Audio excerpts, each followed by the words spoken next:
Hello and welcome to the in-news series of Drishti IAS. I am Pooja Divedi, and in this segment today we are going to discuss about the escalating tensions between China and Taiwan. This topic is important from the perspective of prelims and also from the perspective of GS mains papers. Let's have a look on the topics of discussion that we are going to discuss step by step. These are the topics that we are going to discuss, starting with the news.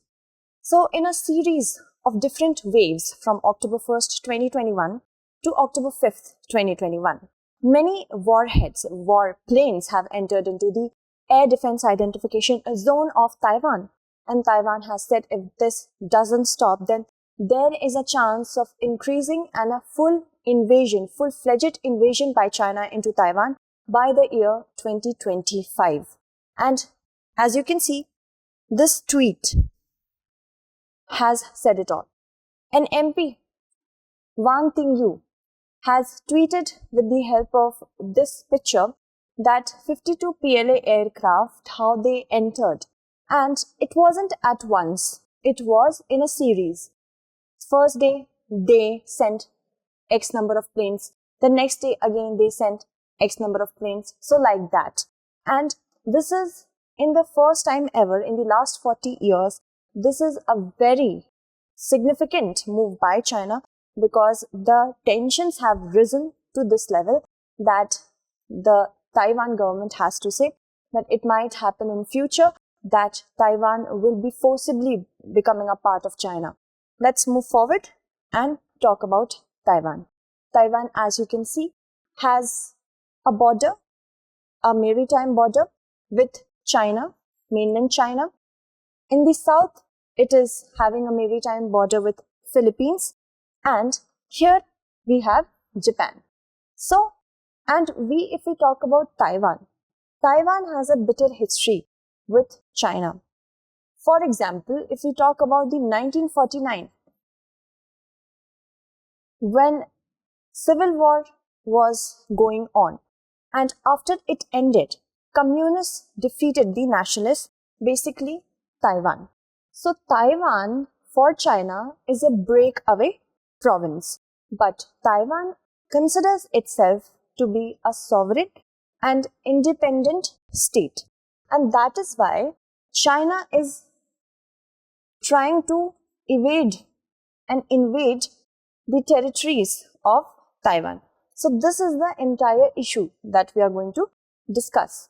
Since 1949 till date, China has been following one China policy and one China principle. We will discuss about that as well. And when we talk about Taiwan, Taiwan is, as it is considering itself to be a separate entity, it has its own constitution, it has democratically elected leaders, and it also has informal diplomatic relationship with many countries such as the US and India. We will discuss about it. And as you can see, this is the line that we are talking about here. This is the line which is known as Air Defense Identification Zone. Please keep in mind it is different from the airspace of any country. Airspace is internationally recognized. Air Defense Identification Zone is a zone that has been declared by the country itself. For example, Taiwan considers this line to be the Air Defense Identification Zone. And so we have to understand that because Chinese warplanes entered through this area and here as well, so it becomes a problem for Taiwan, because it is some kind of message, a very strong message indeed for many countries that have their presence in this entire region through their submarines and ships. Okay, let's move forward. And as we can see, the number of incursions into the Taiwanese territory, if we talk about aquatic territory, if we talk about the airspace, it has increased since this year itself. As you can see, since January, the relationships are getting soured between China and Taiwan. And here, from September onwards, the highest number of incursions have been made by China. Let's move forward and talk about some of the important perspective that we have to keep in mind. For example, the 9-dash line of China. China, through its own claimed 2,500-year-old 9-dash line map, has claimed the territories of South China Sea, which consists of many important shoals, islands such as Paracel Islands, Scarborough Shoal, Spratly Island, and as you can see, it is a highly disputed region because the littoral states also have claims, overlapping claims, so that is why it is an issue. And as you can see, 9-dash line starts near the Henan province of China, and it engulfs this much region till Taiwan, till this area. It considers this entire region, China considers this entire region to be its own. And that is why through these incursions, it is trying to send a message to not only Taiwan, but all the important countries in this region as well as the world, that this region is the sovereign region of China. Let's move forward and talk about what is the entire escalation about. So as you can see, 38 Chinese military jets flew into the air defense zone, and visit to the island by a US State Department official, it coincided in the month of September with incursions of other warplanes of China. So, as you can see, as it considers itself a sovereign state, Taiwan is having its own diplomatic relations with US, but China is not letting that happen. Why? Because China wants to send a message to not only the US in this contemporary world that Taiwan belongs to China, but also US should follow the Taiwan agreement. We will talk about that as well. But China, since the very beginning of this year, tried to have and accumulate a lot of economic pressure on Taiwan as well by banning the import of pineapples from Taiwan, saying that it possesses an agricultural threat to China. And that was actually not liked by Taiwan. It said that the Taiwanese pineapples are the best in the world. And like China did the similar thing to Australia by actually resorting to certain import tariffs, that the wine of Australia became costlier in China. So there was a kind of economic pressure that was created not only on Australia but also Taiwan. And now, not only economically, China is trying to build up pressure militarily. Next, we will discuss about what is One China policy.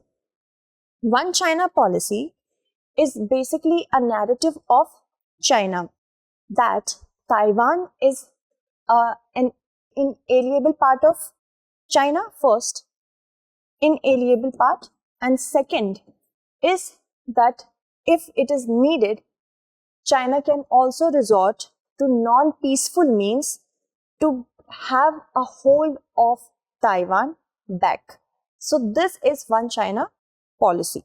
Okay, and many countries under this only do not have formal diplomatic relations with Taiwan, because in order to have diplomatic formal relations with Taiwan, one country has to cut off all the relations, diplomatic relations with China. And even India has backed the One China policy time and again. And US also does it. Let's move forward and talk about the recent developments with respect to China that of course might have instigated China to take such steps, such aggressive steps. First is the signing of the AUKUS. It is a pact with respect to the Indo-Pacific region in which US, UK and Australia are involved, and US and UK will share very sensitive technology with respect to nuclear submarines and help build Australia nuclear submarines in the Pacific region. That is considered as a threat to China. Moving forward, there is another important development where Japan was actually bashed by China, which showed its support to Taiwan. And when India started to have its own separate trade deal and trade investments with respect to Taiwan, it irked China. So all these developments are very important for you to understand from the perspective of mains. Let's move forward and talk about what is the position of US vis-a-vis the situation. Now, back when the US recognized Taiwan as an inalienable part of China, it, of course, backed the One China policy. But there were other acts also which were included. So, if we talk about the US stand, we have to understand that US continues to deepen ties with Taiwan. Even in these times, US has said that we will continue to build robust relationship with Taiwan, help them to defend themselves if the need arises. And that help is with the help of arms and technology, important fighter planes. Anti-secession law was passed in 2005 by China, and it said there that China and Taiwan, they both are one, and if Taiwan is declaring itself independent, then China will resort to non-peaceful means to get Taiwan back in the fold. And Taiwan Relations Act of 1979, it did say that yes, Taiwan belongs to China. That means it reiterated the One China policy. But it also said that US will continue to develop robust informal ties with Taiwan and continue to supply arms if Taiwan ever needs arms and if Taiwan ever needs to defend itself.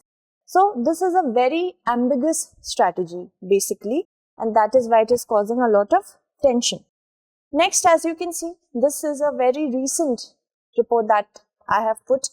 Secret group of US military trainers has been in Taiwan for at least a year.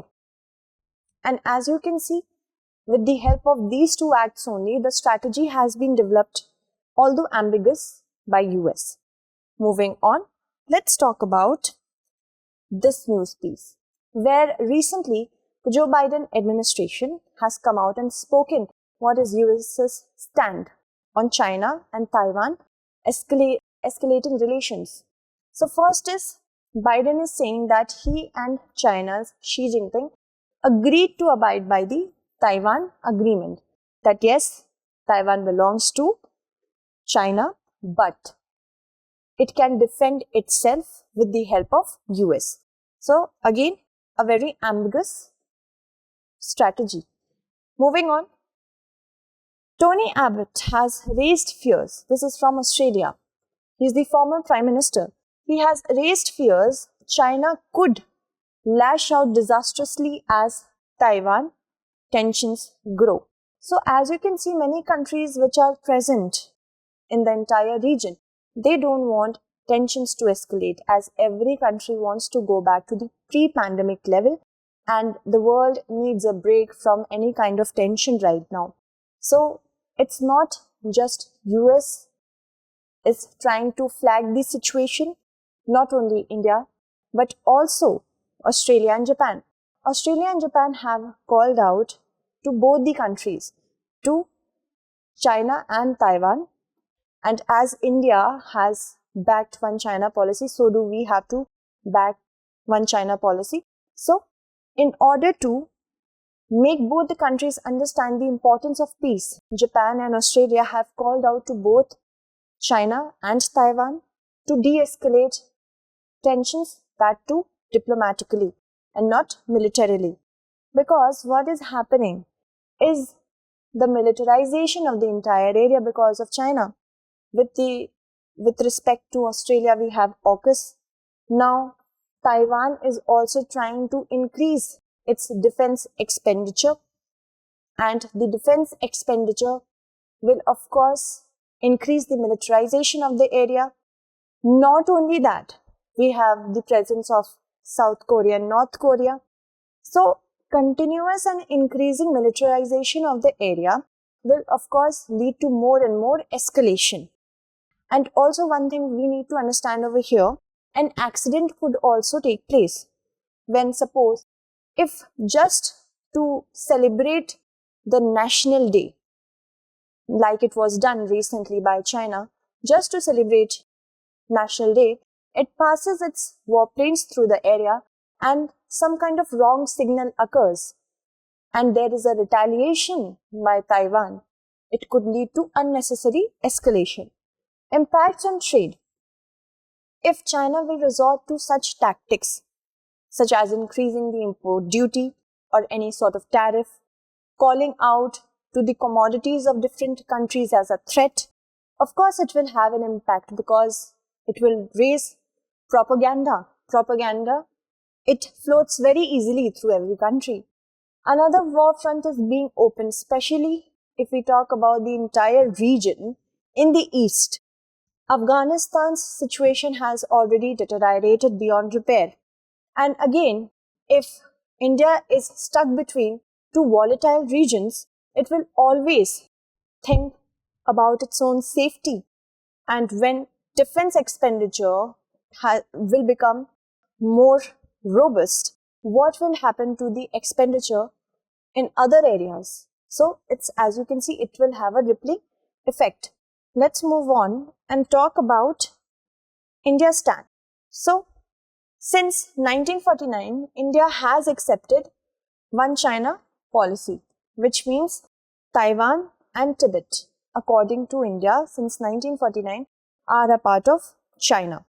And India wants to capitalize on this concept itself.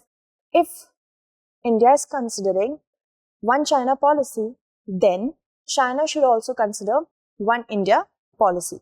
Okay. Another thing is that since 1995, India and Taiwan, they both maintain embassies in each other's region.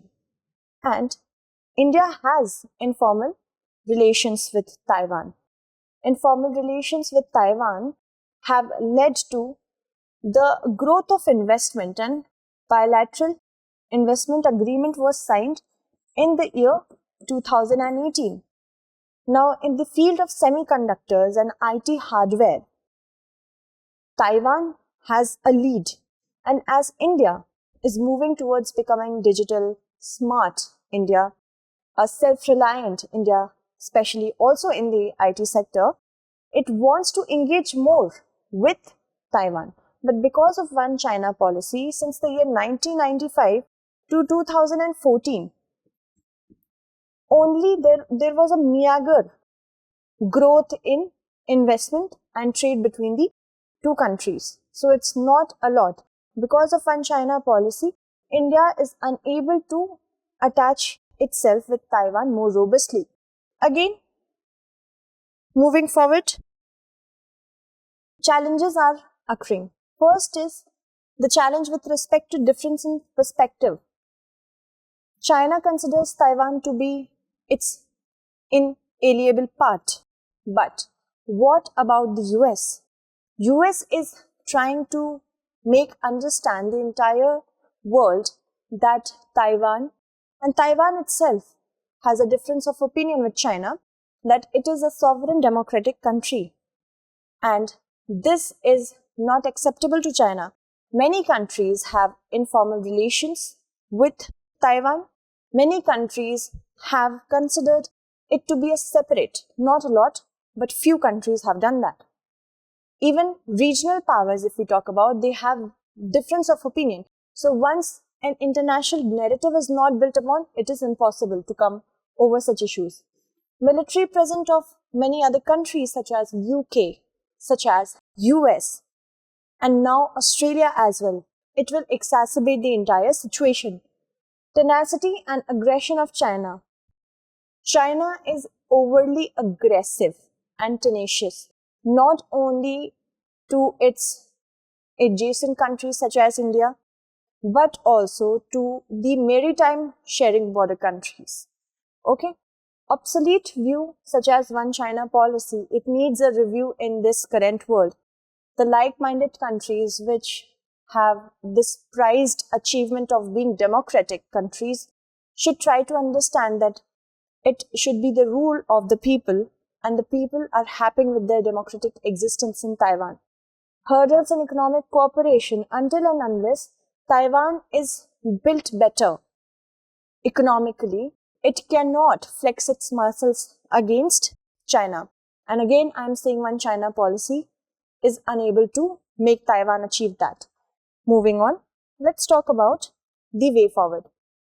Diplomacy at all tracks. Diplomacy is something that has to be exploited over and over again, and that should be the first thing to talk about any militarization of that area.